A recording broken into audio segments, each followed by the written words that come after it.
All right, let's dive into one of history's most epic and honestly most misunderstood stories, the Mongol Empire. We're going to the windswept plains of Central Asia, where a group of nomads did something incredible. They forged the largest land empire the world has ever seen. And it all really boils down to this one mind-boggling question. How on earth did a bunch of scattered nomadic tribes from what was basically considered the edge of the world build the single biggest land empire in all of human history? Let's get into it. So, to really wrap our heads around their unbelievable rise, we've got to rewind a bit. We need to see the world they came from.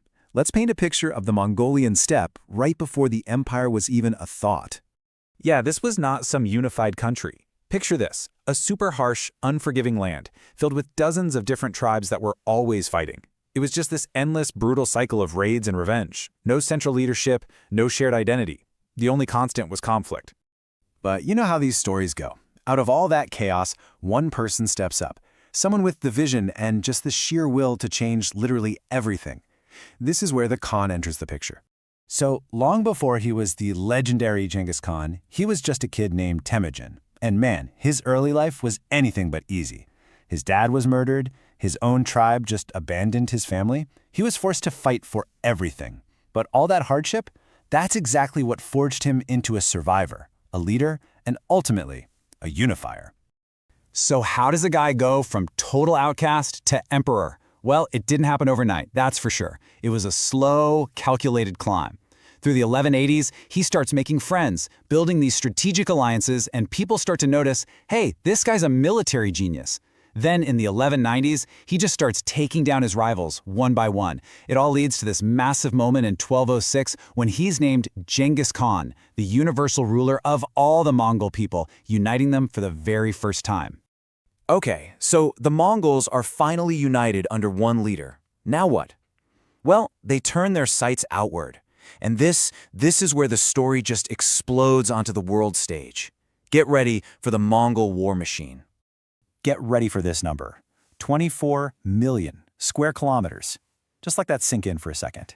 At its absolute peak, the Mongol Empire covered nearly 16% of the entire planet's landmass.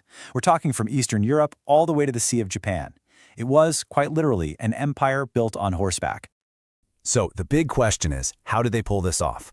Well, it came down to a ridiculously effective four-part playbook. First up, mobility. I mean, these guys and their horses were basically one being, just flying across the plains. Second, tech. They had this composite bow that was an absolute game changer, small enough to fire from horseback, but powerful enough to punch right through enemy armor from a distance. Third, just brutal psychological warfare. They built this reputation for being so terrifying that entire cities would just surrender rather than face them. And finally, brilliant tactics. They mastered things like the fake retreat, luring armies into a trap and then just swallowing them whole. Seriously, the settled armies they were up against had no idea how to counter this combo. But here's where the story takes a really interesting twist, a huge paradox. You'd think it's all just brutal conquest, right? Well, what came after was something completely different, an era of unbelievable peace and connection. They actually have a name for it, the Pax Mongolica, which is just Latin for the Mongol peace. For about 100 years, this huge chunk of the world they now controlled was, well, remarkably stable. The same power that tore everything down was now policing it, making travel and trade safer than it had been in centuries. So what did that actually mean for people? Well, for starters, the Silk Road got a major boost. It was protected, so goods and big ideas, we're talking gunpowder, the printing press, were flowing between East and West like never before. They had this amazing postal system called the Yam that kept the whole empire connected.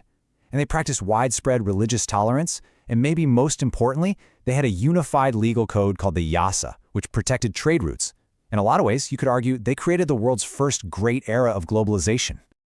But here's the thing about massive empires built really fast. Holding them together is a huge challenge. And, maybe inevitably, this incredible unity started to crack.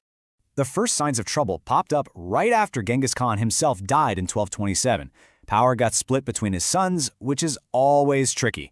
But the real breaking point came in 1259, after Mongol Khan died. That kicked off a massive civil war over who should be in charge. By the time Genghis's grandson Kublai Khan passed away in 1294, that dream of one giant unified empire, it was pretty much over.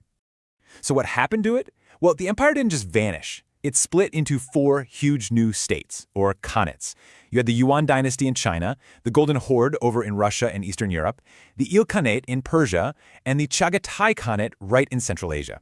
Each one was ruled by a different descendant of Genghis Khan. So the Mongol legacy wasn't over, it just transformed and ended up shaping all of those different parts of the world. And that's really the key takeaway here. Even though the empire as a single political unit fell apart, its most important legacy was already locked in. By, yes, brutally, smashing down old barriers, they created a new, interconnected world. The connections they forged between East and West, well, that would reshape global history forever. Which leaves us with this big, complicated question, right? Were the Mongols brutal conquerors who brought death and destruction, or were they global connectors who laid the groundwork for the modern world? The truth, as it's